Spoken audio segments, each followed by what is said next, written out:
Good morning, everyone.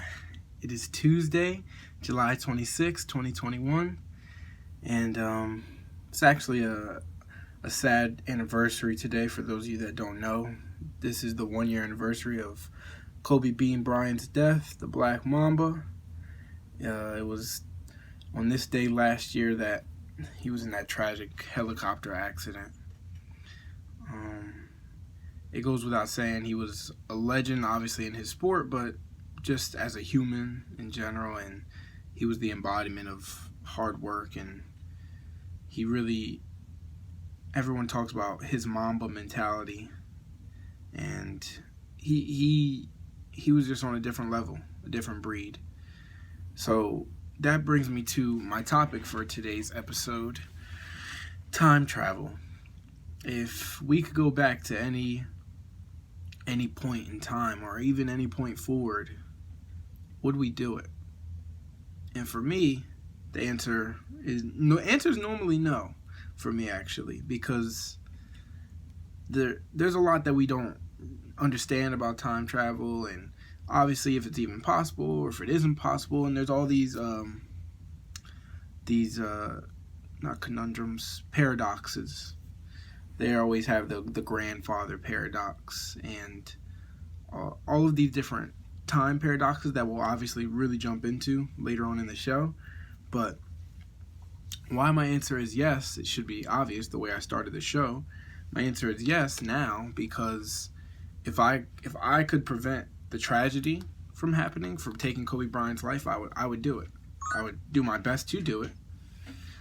Obviously, I've never even been to California. I don't know if I've even be able to find Kobe Bryant, or I don't even know if he would listen to me if I said, "Yo, you're going to die if you get on that airplane." He's been, just like the report said, and just like we all know, he had been on thousands of helicopters before the tragic event even happened to him. So if I came to him and said, "Yo, I'm from the future, first and foremost, after you died in 2020, this whole world went to shit," he probably wouldn't even believe me. I mean, I wouldn't believe me if someone said, "Yo, I'm from the future, and trust me because I'm trying to save your life. Don't get on this plane, and you should drive to your..." Well, you know what would make him believe me most likely? Because we always and I just did it, and I get sad, and I think that people need to understand that his daughter died too, and 7 other people.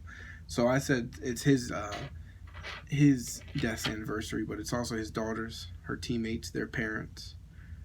So rest in peace to them as well. And like I said, we always forget, and I just did it as well.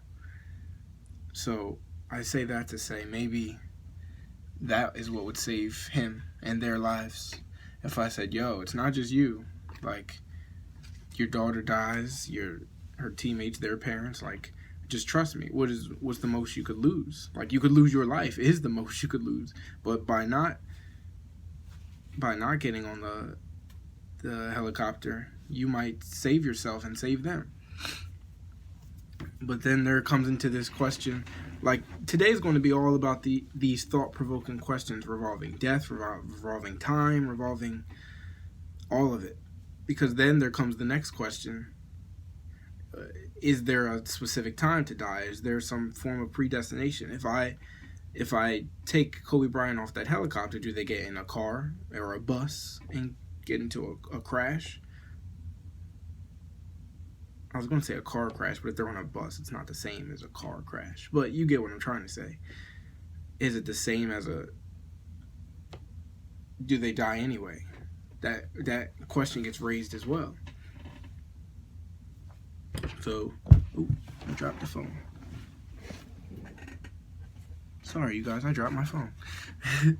But ultimately, yeah, those types of questions get raised as well. Is there a specific time that we have for death? But just to stay a little bit on topic, to kind of focus on time travel and if it could be done, and why scientists say really it can't. Because there's a whole, not that I even want to bore you guys all with the science, but the the basic premise is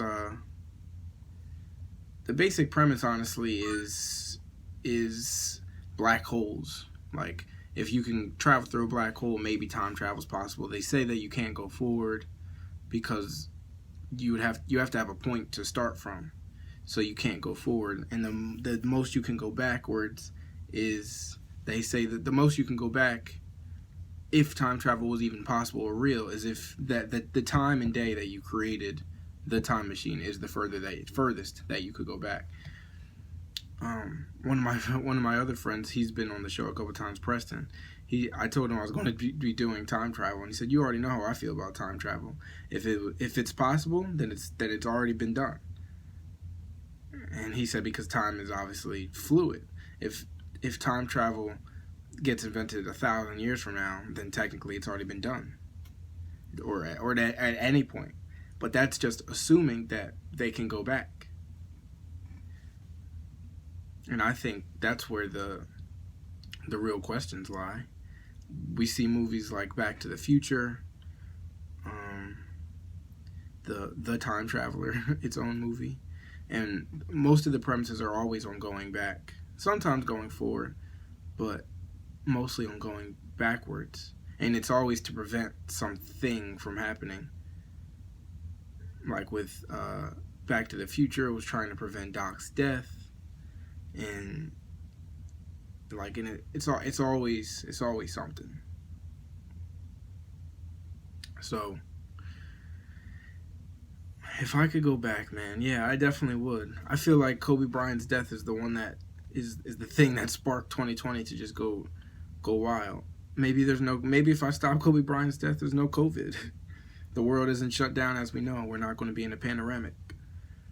For those of you that don't know that joke, on YouTube, on my live, instead of the pandemic, people are using all types of P words to describe what we're going through. Some people say a Panasonic. Some people say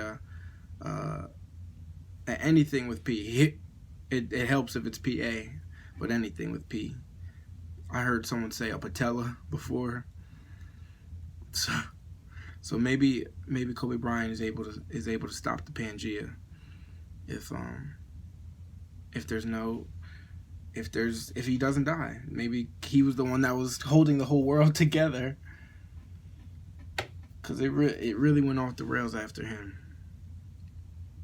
And like I said, not only did I want to talk about time, but just death too. Death is such a weird concept for me. Maybe it is for everyone, and I'm just over exaggerating my own stories or my own self, but it's just a weird concept, man. It's something you can't come back from, and you could literally be here today and gone tomorrow. On January 25th last year, he was congratulating LeBron. He was dapping him up and saying, "Yo, like, you passed me on the all-time scoring list," and it was kind of like a celebration. And then he tweeted about it, saying how LeBron is like carrying the league and all these nice things. And then immediately, 12 hours later, he was gone.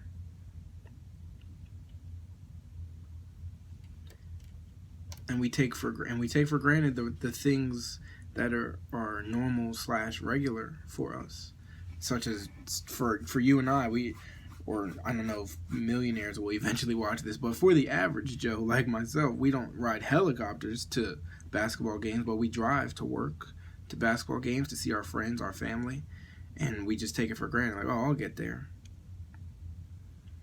Kobe Bryant they said he had been playing for the Lakers for 20 years, since he was 18 years old, 17 years old, really. And he had rode tons of helicopters to practice, to games, to anywhere. If you do something like that for 20 years, then you're like, yo, helicopters aren't even dangerous. Like I said, if I went back to try to stop him, and I didn't even mention his daughter or anything, he probably would be like, yo, why would I believe you? I've ridden thousands of helicopters. But just like that. So more on to the fun topic and not make everybody sad, including myself. Time travel. Could it be done? And if it could, what would exactly happen, meaning these paradoxes that everyone talks about. Now, they say if it could be done, if it was something, if that was conceivable,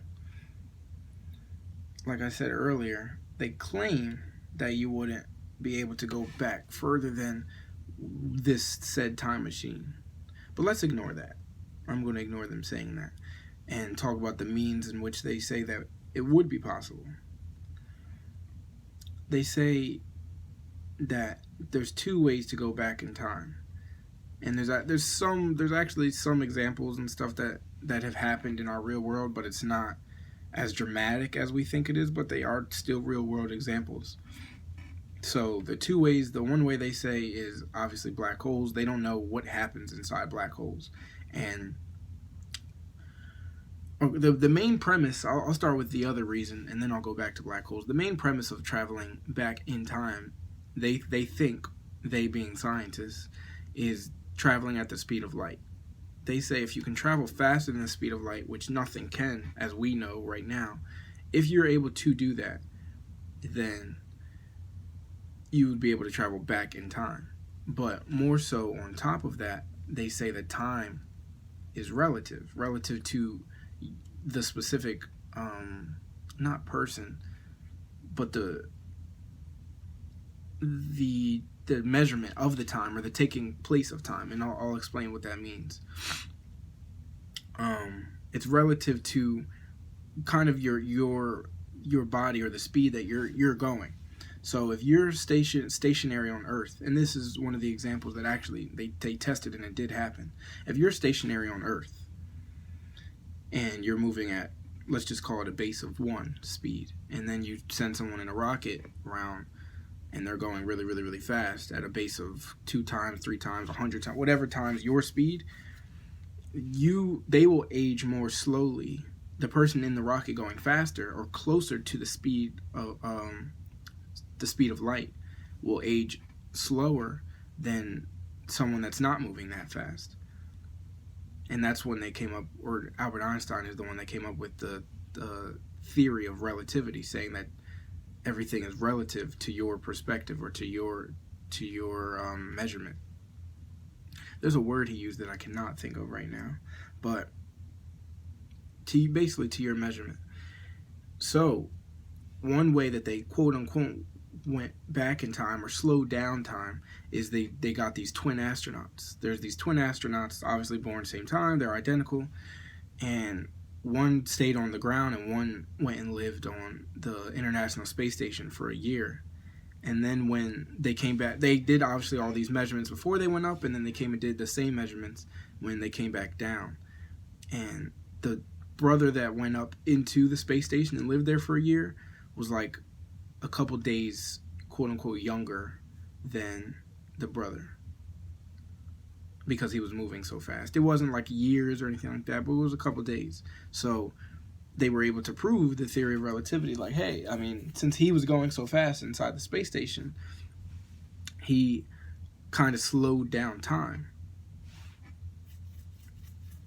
And that's obviously not the same as going back in time, but it is still time travel. So when they say maybe we'll be able to achieve going back in time, it all predicates on if we are able to go as fast, if not faster, than the speed of light. However, like I said, the second reason is black holes. They don't, inside black holes, all light, like light cannot escape a black hole.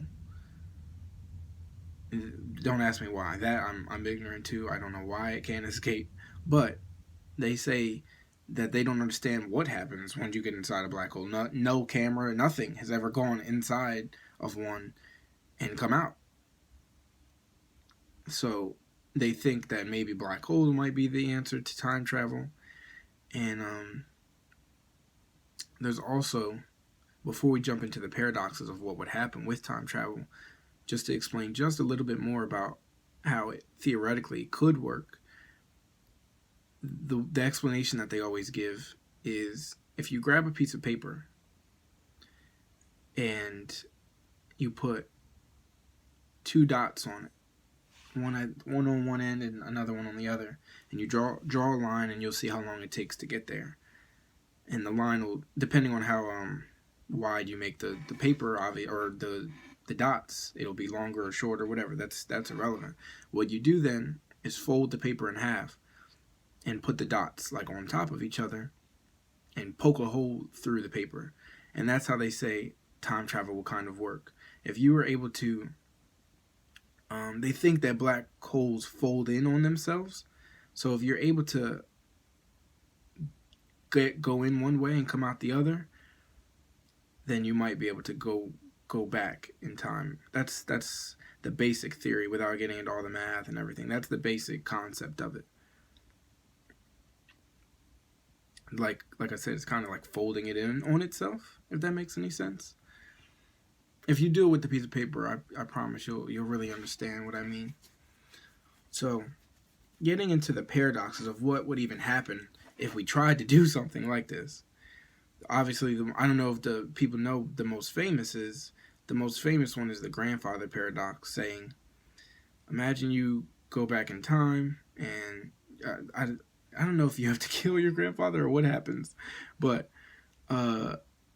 they always say, I think it is, if you go back and you were to kill your grandfather, why you're killing your grandfather, I don't know, but if you were to go back and kill your grandfather, then your parent, your dad, mom, whoever's parent that is, wouldn't be able to be born.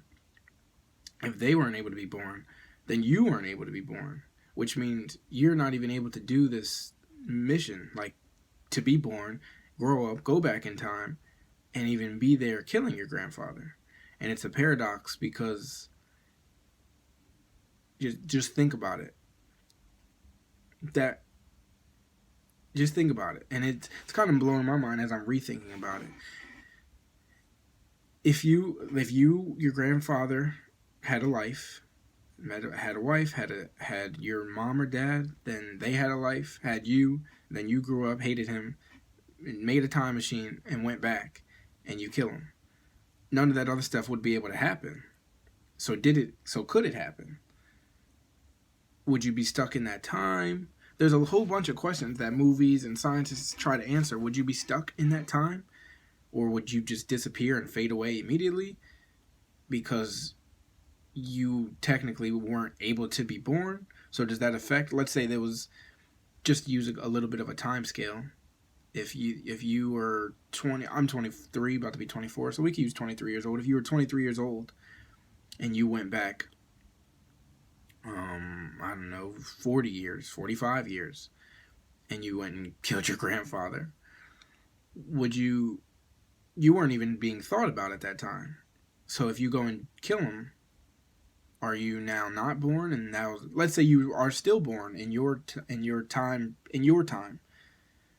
but that's not your grandfather now. Your family tree, your family line is not even the same. So you probably wouldn't, even if you still were born, let's say right now your last name was Jones, and then because you killed him, you went to a family named Smith. Even if you still were born, what reason would you have to kill the Jones grandfather now? So that's a huge paradox.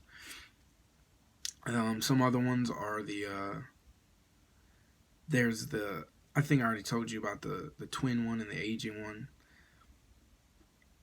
People always say if they could, they'd go back and kill Hitler, but that's another paradox. They say that if you go and change anything, and obviously this is just based off of predictions and based off movies, as we know, but they say if you go back and change anything, let's say you're like, oh, I'm going to go kill Hitler, or you know what people say? They say I'm going to go kill baby Hitler so he can't never do anything. And I highly doubt that, because most sane people are not going to go and look at a baby knowing like that Hitler had not done anything yet. You know what I mean? Like, he hadn't killed the 6 million people. So if you go and look at a baby, it's going to be really hard for you to just say, yep, I'm killing this baby. But fine, let's say they do it. Fine. And that's I don't know whenever Hitler was born, 19 something. How does the future then take place? It's another paradox. because Hitler didn't do whatever he did, is there some type of worse mass extinction event, which ruins your family line or something, so you're not born, and then you're not even able to do this Hitler killing thing. So once again, there's always paradoxes to this. And like I was telling you guys earlier, my friend Preston said there's nothing to talk about, but I think there's tons to talk about. If time travel was done already, and like I said, let's assume, because I know scientists say that you wouldn't be able to go back. The only time you would be able to go back is the moment that you created the time machine. You can't go any further back than that. So to give an example, if I created one today on January 26, 2021, I let a year pass, I could go back to this day because I created it, but I can't go further back than this. That's what they say. But let's assume that that's not true. Using what Preston's methodology is, if it was invented at any time, then you're able to. If it was invented at any time, we should know about it by now, right? Technically. Assuming that someone wanted to come back here. But his other theory is also, if they were able to create a time machine, obviously they're genius, and if they're smart enough and have enough funds to create something that's literally bending reality like that, if they were able to do that, then they're probably able to hide it as well. They should be nice enough to hide it. The fact that they were able to do something like that. And not to completely change topics at all, but that's what he kind of jumped into that, and we kind of got into that before I ran out of time, a couple episodes ago, about the Egyptians. Some people say that time travelers or whatever made the pyramids, but there's no evidence of like a higher society being able to, one, build those, but two, have the technology to make a time machine. Well, if they went back hundreds of thousands of years and all these years, they'd probably be good enough to be able to hide it as well. So I don't know. I love the topic of time travel, because if we could go forward, like Back to the Future #2, the second movie, if we could go forward, would we go forward? If you guys haven't watched those movies yet, please go watch those movies. In the first one, not to ruin anything, in the first one he went backwards to try to save like one of his friends' lives, and in the second one, he went forward just to see what life was going to be like, and then he ruined a lot of things by going to the future and then going. It just went to shit, honestly. I try my best not to curse in these, but it went to shit, honestly. If you haven't watched those movies, that is a perfect example of how I think time travel could work.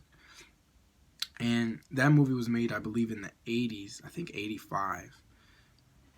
And they went 30 years into the future to 2015, and there was all this cool technology that we sort of kind of have. It wasn't crazy, like flying cars or anything like that.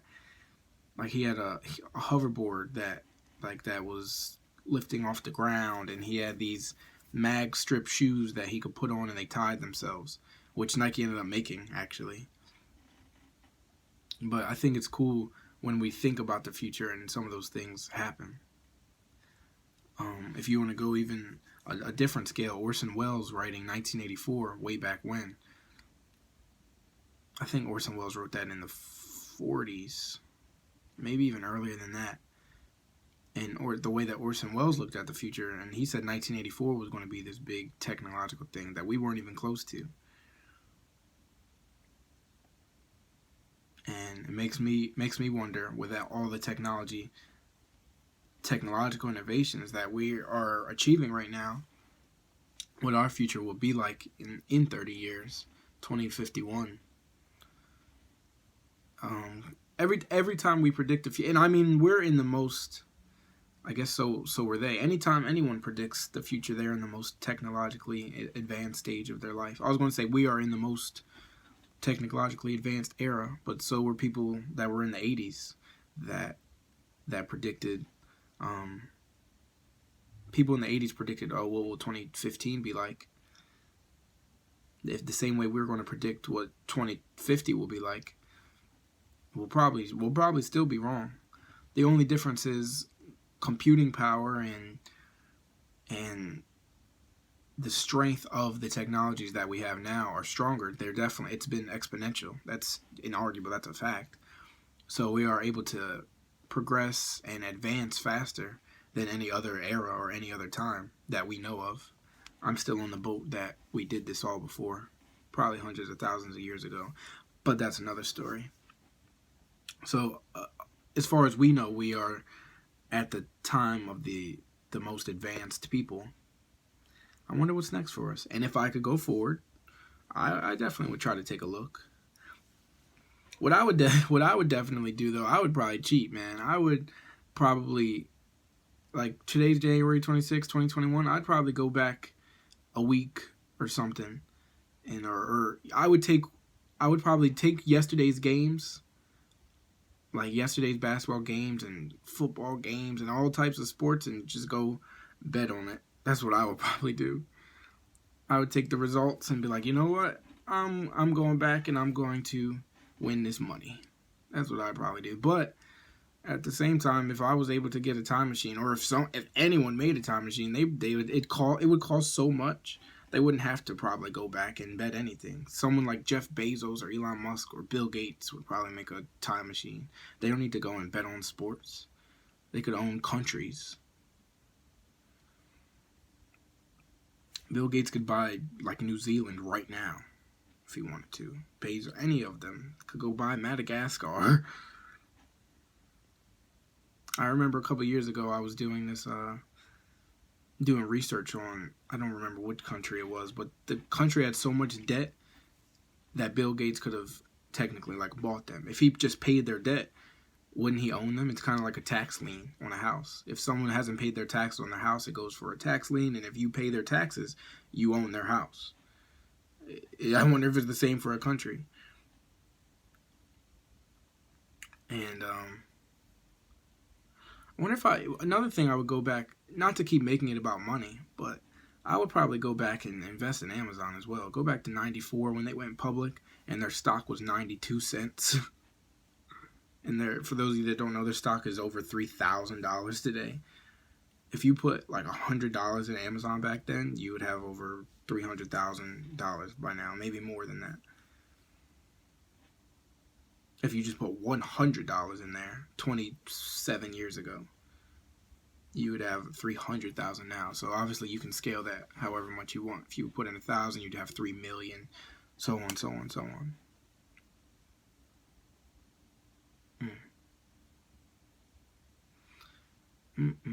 Kobe Bean Bryant, man.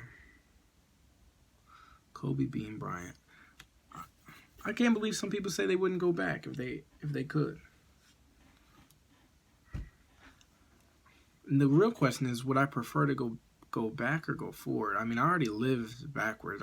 I would probably prefer to go forward just to see what life is going to be like. Does the world end up being like Altered Carbon, where people can change their bodies how they want?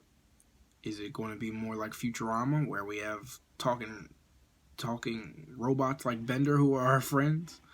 I mean, we're already kind of there right now. If you see the robot technology that we have now, people 30, 40 years ago would probably, the way that we think of Futurama is probably how they would look at our society now. We have robots that can help cook, like literally help cook and clean our house. And I don't mean a Roomba, like how it can vacuum your floor. I mean, there are real robots out there, like the one from iRobot, that can help you cook and clean your house. They just don't go crazy and their eyes don't turn red. I know I saw this one robot that they've been using inside, I don't know if I saw that on the new CES this year, which is Consumer Electronics show. I think I did see that on CES. They made a robot because of the pandemic that can sanitize like everything. It just goes around shining UV light and sanitizing like around a restaurant. And it's probably going to sell out. But if you, where I'm getting at with that is go back 30 years and tell that person from 1981. I think that might be 40 years. Yeah, that is 40 years. Jesus, we're old. Go back 40 years and say, yo, there's going to be robots that do things like that. They'd be like, yeah, you're a liar. There's going to be TVs that are as flat as pictures, and you could literally walk by one and not even know it's a television. So saying all that, looking from it from their perspective, I want to know what we don't understand yet. You can even go back 10 years, man. 10, 15 years. Tell people from 2009, which is 12 years. Go back to 2009 and tell people, yo, you know, Facebook and Instagram and Twitter and all these and YouTube are going to not so much YouTube, but and YouTube are going to ruin young children's minds, and they're going to be insecure, and the suicide rate and the happiness rate are going to fall down exponentially because of these social media apps. If you went back just 12 years, people would be like, I doubt that. It's not that deep. Well, it is to the next generation. So if we don't even have to go 40 years in the future. Fast forward 12 years from now. What are we not thinking about right now that's going to have such a big impact? Is it artificial intelligence? Is it virtual reality? Is it augmented reality? Is it Bitcoin? Is it, like, I don't know. The examples are endless. We can't predict the future. So that being said, because we can't predict it, I would rather just go forward and go look at it if we could. Invent my little, get my DeLorean and get my, these are Back to the Future references for those of you that don't know. Get my DeLorean and my flux capacitor and go to the future.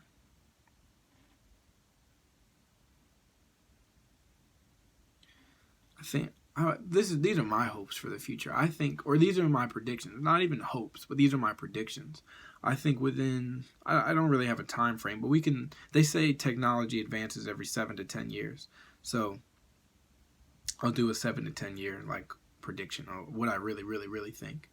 And this is also, I guess, free stock advice too. If you guys can find the stocks that do these, then you'll make a lot of money. But I think within the next 7 to 10 years, because of this beautiful Panasonic that we're in, the world is obviously going to stay remote. Even when it opens back up and we can go out and do things, it just makes more sense to not do them at this point. As far as businesses, not human interaction, but as far as businesses, we probably used to send. And obviously I've never been in those rooms. I just watch a lot of movies. But for business trips and for those types of meetings, you probably send your top salesman to China to go make a deal or something. But you couldn't do that during Zoom. You couldn't do that during the pandemic. And let's say that person's numbers didn't fluctuate at all. They might have even gone up. What reason do you have now to send him to China or send him to anywhere? And what reason do you have him to send to anywhere and allow... Preston, you distracted me. Don't raise your hand. Off. It's not... what was I saying? Yeah, why would I send anyone anywhere if people are getting better at not going places and I'm saving money? Like, if I don't have to send someone to China and I don't have to send them on my private jet or send them, even if it's like a $200, $300, I don't know, $1,000 ticket, because I don't have a private jet, but I send them on international airlines. I don't know, I'm making that up. Why would I send them there if they can do the same deal? Same thing with any. I always use the example of concerts. That I think this is not 7 years away. I think this is a year and a half away. because I think people are hesitant to do it, and these apps. When I say these apps, I mean Zoom, I mean Skype, I mean the apps. They're these platforms. I don't think they're ready for that type of volume yet. However, I think concerts and those types of venues are headed towards like being virtual as well. Like there's going to be, and I think what that will cause actually is an inflation of in-person prices, because I mean it'll go one of two ways. It'll either, if let's say I charge you $15, I'm Drake. I always use Drake because Drake, Beyonce, Adele, Taylor Swift, doesn't matter. Just think of the biggest artists you can think of that can literally charge whatever they want. The Weeknd, dude, they can charge whatever they want because they know people will come. But let's just say because you're not in my face, I go, okay, I'm only going to charge you $15 and you can enjoy a virtual Drake concert. If Drake has, I don't even know how many millions of followers on Instagram. If he can get 1 million people to go to his virtual concert for $15, he's made $15 million in a concert. The average price that you're going to get for a Drake, like if he goes to your venue, is he's going to get $350 because he has to pay all these people, and that's just his price. $350,000, $400,000. I don't know. I know Future once made $400,000 for doing a Las Vegas concert. For like he did it for like an hour. So if Drake does a virtual concert for $15 and gets 1 million people to go, and he makes $15 million that night, that's just going to, all the celebrities are going to do that. They're going to be like, yo, I mean, this is easy money. I'm just going to do virtual concerts. And I did a little bit of a talk about that, so I'm not going to go and use more examples, but you guys get where I'm going. So I think that's where the virtual world is going to stay. But even more than that, I think that's going to lead for companies to want to make a more competitive edge. Like, oh, if Drake or if so-and-so is doing virtual concerts and they're just letting people watch on the screen, or not even the person. I'll use it like this. I'm going to use Skype versus Zoom. Let's say Zoom is allowing people to watch concerts on the computer screen. Skype, who is owned by Microsoft and has $1 billion plus, they're a $1 trillion company, which means they easily have $1 billion for R&D, research and development. What they would be more inclined to do is, okay, for Skype, we're going to pair it up with virtual reality headsets, and you can put on your headset and you'll really feel like you're at the concert. That will allow for Drake or whoever to charge now $25 or $30 or whatever. And then the next company that we haven't heard of yet, with augmented reality, which is holograms and things that are like, augmented reality would be like Pokemon Go, where there's nothing there, but when you show your phone, you can see a Pokemon. But augmented reality is going to even go further than that. You're not going to like need your phone to like hold it in your hand. You're just going to have like a projector in your room, and when you FaceTime someone, they're just going to stand there, and you'll be able to see them. Like they'll be able to see you see them, like how we see on Iron Man movies and stuff like that. Like that's not some distant, far out technology. Microsoft is already working on stuff like that. So I think that's going to be a big technology. I think because of the whole YouTube world and the whole vlogging world and things like that nature, and how all these ad companies specifically are fighting for our attention, I think one of the larger companies like Google, or like one of those large companies, are going to, then Google already tried it, but I think that it was just too early. I think Google or one of those large companies is going to go back and try to make some type of glasses software so that these YouTubers and vloggers don't have to hold their camera and go everywhere. You just put on the glasses and you can record all your videos. Kind of like a spy or something. But there'll be more technology than that. Amazon just came out with their own Alexa glasses. There's no camera on there, but there's a microphone on there. And as you're walking around with your glasses, you say, "Hey Alexa," and it responds it kind of whispers to you. Like, no one else can hear her responding, just you, because it's on your glasses. And there's like a mic button, you can turn it off. So I think even a company like Amazon, they'll probably, the 2.0 or the 3.0 version of that, they'll probably just put a camera on it. What's another one? To give time frames, I think the AR and the VR are probably about 4-ish years away. Virtual reality, if you look at virtual reality and where it's come from, meaning look at where it started and where it is now. It's because the Oculus just came out. The newest Oculus just came out, and it's becoming more mainstream, really, and not as mainstream as having a PlayStation, or even not nearly as mainstream, obviously, as having a cell phone. But it's becoming more mainstream. They don't cost $2,000 to have an Oculus anymore. So within the next 4-ish years, 4 to 5 years, 2025, 26, I think that's coming up around the pike. But to get to my point, I mean, I really just would love to see what it looks like. And I want to see how Elon Musk takes over the world within the next 10 years. If you just go back 10 years ago. I keep forgetting it's 2021. So go back 11 years to 2010. And just think about if you knew Elon Musk, what he was doing. Tesla was still a company. You probably hadn't heard about them yet, but Tesla was still a company. 2010, I was in 8th grade. Probably hadn't heard about them yet. And now, fast forward 11 years, if you haven't heard about them, you are clearly under a rock. Very clearly under a rock. All right, let's see what Preston had to say, guys. It distracted me, man. I forgot to turn off the raising hands.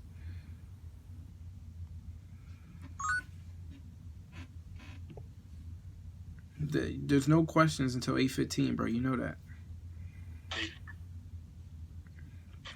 Huh? I said there's no questions till 8:15. You know that. Oh, okay, sorry. I was just gonna say that about the time travel thing. That Go ahead and bash it. Go ahead.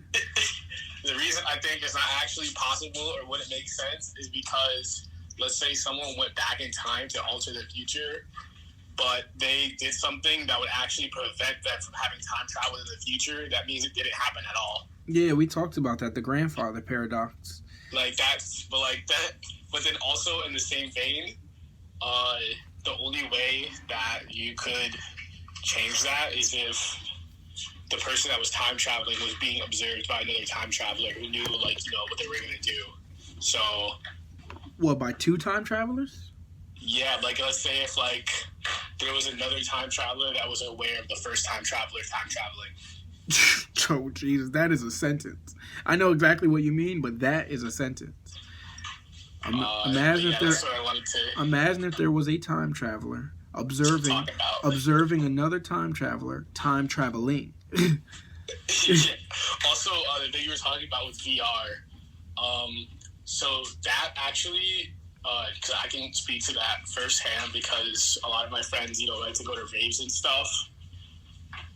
When this started, a lot of the EDM artists actually started doing online concerts and stuff, and it made me realize that there's definitely going to be people that go to the concerts physically, but because of quarantine and COVID, even things like vlogging and stuff, people show their daily life. There's a lot of people who just want to watch stuff vicariously now. People who can't go outside, so they'll watch videos of someone who's in a less, affected area, go outside and do stuff and stuff like that. So I definitely think that is gonna be the future. I also think, if, like you said, with the markup on virtual concerts, I actually think it would make the in-person tickets cheaper. Not cheaper than online, obviously, but cheaper than normal because, like you said, let's say Drake. You think so? You think it would go the other way? Okay, go ahead. Because I think, let's say, like you said with the example of Drake, let's say he does a concert, right? Mm-hmm. And obviously, we know for a fact there are people who are going to want to show up physically. That's just a given. But let's say just 1 million people watch it online, $15, which is way more likely, to be honest. Yeah. Like like you said, he usually makes like $400K a night. He's just made 15 mil. Like, he doesn't need to charge the people coming $350. Yeah, I agree. However, you know who does? The venue themselves. I think that's why. I think Drake would be like, yo, I don't care if they come or not, but I think the venue, because they won't sell out, they need to charge more. So let's just say it was MSG. I'm just going to use as an example. And MSG, and I'm going to say this is in July. So COVID isn't gone, but COVID is laxed. A lot of people are vaccinated, whatever, blah, blah, blah. So they're like, we can have a concert, but you guys still got to space out. So they can't sell out. They can only sell 1 out of every 3 seats. They would have to make their normal profit of a sellout, they would have to charge 3 times the profit. Drake doesn't care what you guys charge because he likes, this is what I'll say. He would probably negotiate, or they would probably negotiate with him and say, yo, we're not going to pay you $350 because we're not selling out, and we know you're doing this online, so we'll pay you $50. I don't know, $20. We'll pay you like still a substantial amount for you taking your time to come, but maybe that will allow them to charge less. However, I think the venue is the one that would overcharge people because they can't sell out. And that's what keeps their lights on. And if Drake does smoke, and if they have to have their workers there opening the doors, and they are paying them $15 an hour, you know what I mean? Like, they have to pay these people, so they got to make their money back. If you guys are allowing, I think MSG, my aunt told me how many people they have in there, but let's just say they have a 30,000 people capacity, and they're like, all right, we'll allow 7,000 to 10,000 people to come. For example, I'll just use the Super Bowl's numbers. The Super Bowl, that stadium normally can fill like 50,000 people, but they're only allowing 6,500. So, I mean, that's normally 7 times the amount of people can come. Their tickets are probably hefty. What do you think about that? I think that those costs will be offset. Well, the name of the Super Bowl, I actually think it's going to be a huge year for advertising, right? Because I do too, because there's going to be so many people at home. 50,000 people. Yeah. But now you have, 43.5 thousand people who are definitely at home watching. Yep. That's way more people to watch the ads. I think they're going to make a lot more money through that, to be honest. Yeah, I hope the ads are crazy this year, and I really think they will be, and I think they're going to all come at 2020. I think there's going to be a substantial amount of hilarious ads that are just bombing on 2020 and the pandemic and COVID in itself, because it's going to try to be like that dry, not dry humor, but that humor where it's like laugh at our pain type thing. Like, yeah, I know we're all stuck at home, and someone's probably going to like sneeze on someone and then they'll go crazy. Like, some, you know what I mean? Ads like that. I would love for someone to do the math on that and figure out like what the offset costs are / were if someone did a virtual concert like that. I would love to find out what the math would be using like MSG or it doesn't matter. The one in, I can't even think about the one in Boston, the TD Center or something, or even if you use the Staples Center. I would love for someone to do the math on that. But back to the paradox you were talking about, Preston. I think that those are really interesting. What do you think about not the grandfather paradox, but the one where people always talk about killing Hitler or trying to stop all these mass massacres and how that would affect society? How do you feel about people trying to stop those, and what do you think would happen? So I think the only way that time travel could be used effectively to change the future is if did you ever watch that movie Transcendence? Yeah. Where the guy becomes like an AI, he basically has knowledge of like every single particle in the universe. Yeah, that's a Johnny Depp movie. Yep. Yeah. So if there was, the only way I think we could actually account for, like, let's say you want to go back in time and kill Hitler, right? Is you got to make sure, like, I don't know, like, what if we go back and kill Hitler and like turns out Hitler killed someone who would have killed billions of people. We just don't know because he killed them.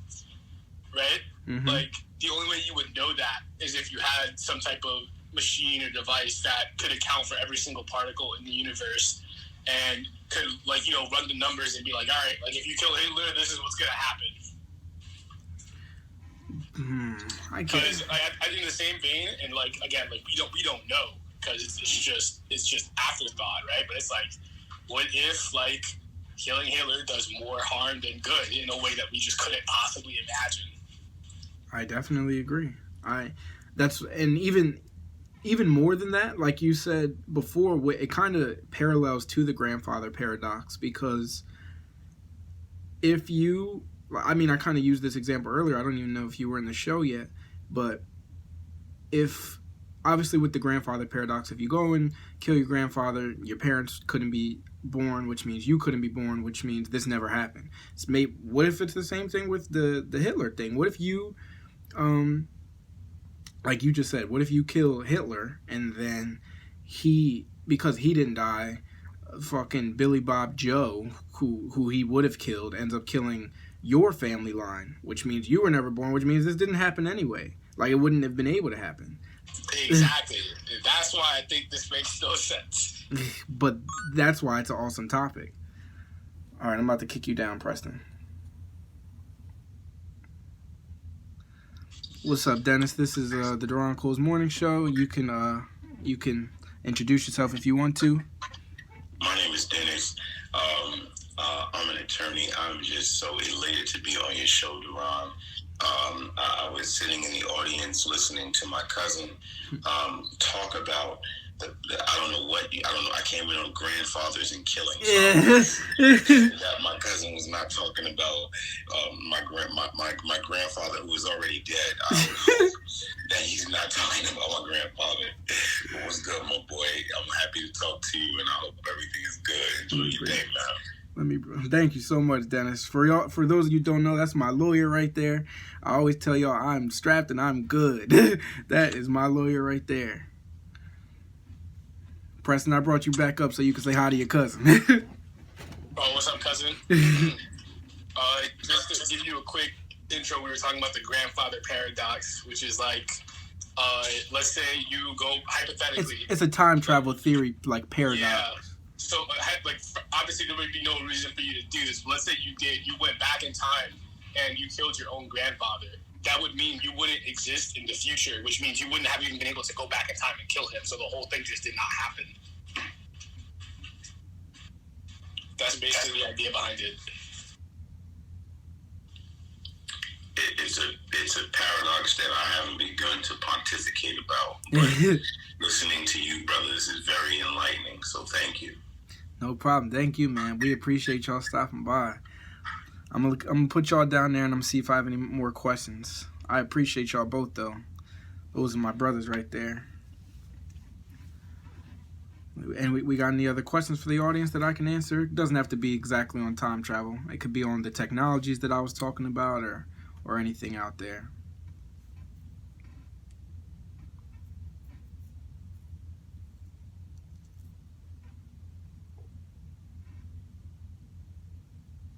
All right, if there's no questions, you know me. I'm going to keep rambling. We got 5 to 6 more minutes on this thing.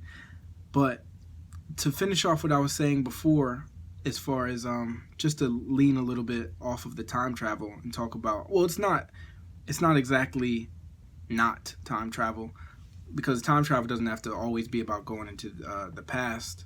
It could be just looking towards our future. So talking about more predictions for our future, we talked about VR, we talked about VR is virtual reality and AR is augmented reality. So we talked about VR, we talked about AR, we talked about glasses. If you guys want to find out more about that, Google, I don't mean to say Google twice, but that's what it's called. Go Google the Google Glass project, Google Glass. And those were some glasses that Google tried to make that were kind of like, if you watch any Tom Cruise spy movie, they were kind of like that. I think they canceled that project and then they reopened it. But I think if it's not them, there's going to be some small company, or maybe even like a Microsoft, or maybe like maybe Ray-Bans or something will pair with a company like AMD, which is a processing company, or so, you know what I mean? Like, so there will be some type of. I know that technology is coming in our future. I don't know when. But thinking of my last prediction before I wrap up the show, I think another one that's coming within the next 5 to 7 to 10 years. What else do I think is coming?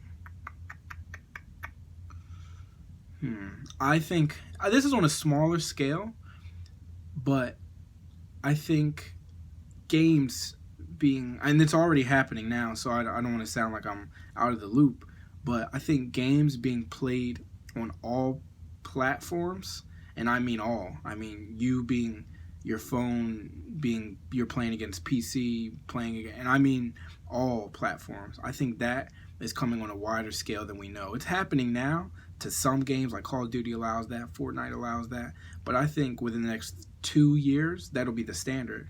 If you're releasing a game and I can't play with, if I'm playing on my computer, my PC, personal computer, if I'm playing on my PC and I can't play with my little brother on his little iPad or his phone, then your game is going to flop. I think that is a huge technology wave that's coming. It's like I said, it's happening now, but it's not the standard. And what we've seen is, because if you want to call them IPs, or if you want to call them rivaling companies, what Microsoft and Sony have done is they're saying, oh, well, we're not going to open up the floodgates and allow cross-platform gaming. Like, if you have a PlayStation, you can't play with an Xbox. So what we've seen, companies like Epic Games, the owner of Fortnite, or Activision Blizzard, the owner of Call of Duty, what they've done is they said, fine, we won't use your servers then. We'll use your platforms as far as people playing our games, but what they'll have to do is they have to go on our websites and make an account, and that's how they'll play online. So now, if you guys have noticed, or if maybe you don't know the technology, you only play the game, what you can do now on Fortnite, on Epic Games, is you can grab your phone and go play against PlayStation, Xbox, PC. You can go play against everyone, because there is no limiting factor of, like Sony has shut out Microsoft, Sony has shut out this other rivaling company. It's open to everyone because you're on the specific company's platform. And I think what's going to happen very shortly is companies like Microsoft, companies like Sony are going to lose money, a lot of money, and yeah, I think they're going to lose a lot of money. And what's going to happen is they're going to open up the floodgates, and all these games that we know and love over the next 2 to 4 years, 3 to 5 years, are just going to be playable on everything. I think that on a smaller scale, like, it's not life changing like something like the virtual reality thing is, or like quantum computing is going to be in the next 20 years. But I think that's going to be like a good thing for consumers, and it's going to make companies a lot of money. But for me, that wraps it up, guys. Just to wrap up the show a little bit, we talked about if time travel was possible, would we even be able to go back or go forward? And would we, if we could? I know that I would. I'd go back to this date last year to try to prevent the tragic accident of Kobe Bryant and his young daughter Gigi, and her friends, her basketball team, and their parents from dying on this day last year. Big rest in peace to them. Kobe the legend. We talked about that, and then we just jumped into some paradoxes of, if we could go back, would we even be able to prevent anything? If I go back and I prevent Kobe's death, or if I even could, if he would believe me, what does that change? Is there some type of predestination where he has to die anyway? He dies later that day in a car crash, and we don't know. We talked about the Hitler paradox. We talked about the grandfather paradox. And then we talked about some technologies that are evolving and headed towards our future. And lastly on the show, but lastly, we talked about how really time travel is based on traveling at the speed of light. If you can come close to it, if not exceed it, then you're able to slow down time relative to you and everyone else. and they've done tests on that. You can Google those. Google up the twin astronauts, and it'll come right up. And that wraps up episode 11 for me. I always appreciate the people that speak. You guys can go follow me on Instagram at @Duron, and I will see you guys tomorrow. Peace.